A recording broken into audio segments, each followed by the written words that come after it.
gonna make the meatballs. Hi, my name is Sarah. I'm a mom of 3 kids and my youngest has a ton of allergies. And today I am preparing a Rosh Hashanah dinner for 18 to 20 people. So I've got a ton of allergy-friendly cooking to get on. I'm just gonna slice into it so that I can get down and dirty with my hands. First I'm gonna put some onions in, some raisins,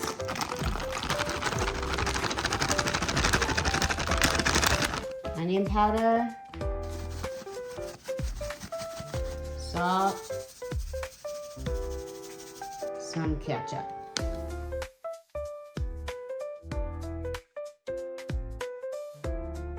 Last but not least, I'm just gonna add in some oat flour so that it's gluten-free. There is no eggs in this. I just started making the sauce. I have water, about a cup of water in there that's boiling, and then I put a jar of whole berry cranberry sauce and then a jar of jellied cranberry sauce. I'm gonna add some diced tomatoes.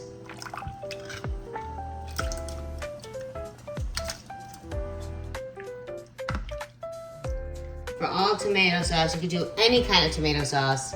I love the Rouse tomato basil, my favorite tomato sauce.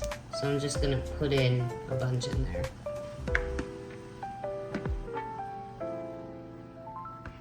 So I have here a giant stock pot that I have this whole sauce that I'm gonna pour in some of it, because I'm gonna do it in layers. So the first thing I'm gonna do is pour some of this in. And now I'm going to be making the meatballs out of a little meat mix.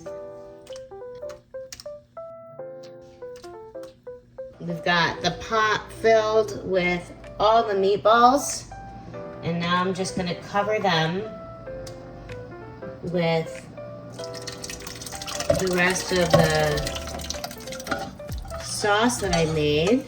The reason why we do on Rosh Hashanah the raisins and cranberry and ketchup and everything to make it sweet is so that it's a sweet and healthy and happy new year. I believe that the meatballs are done. They all feel sturdy and ball-like, and they've been cooking for about 15 minutes. I hope my sweet and sour meatballs will be a hit. And voila, we have our Rosh Hashanah sweet and sour meatballs.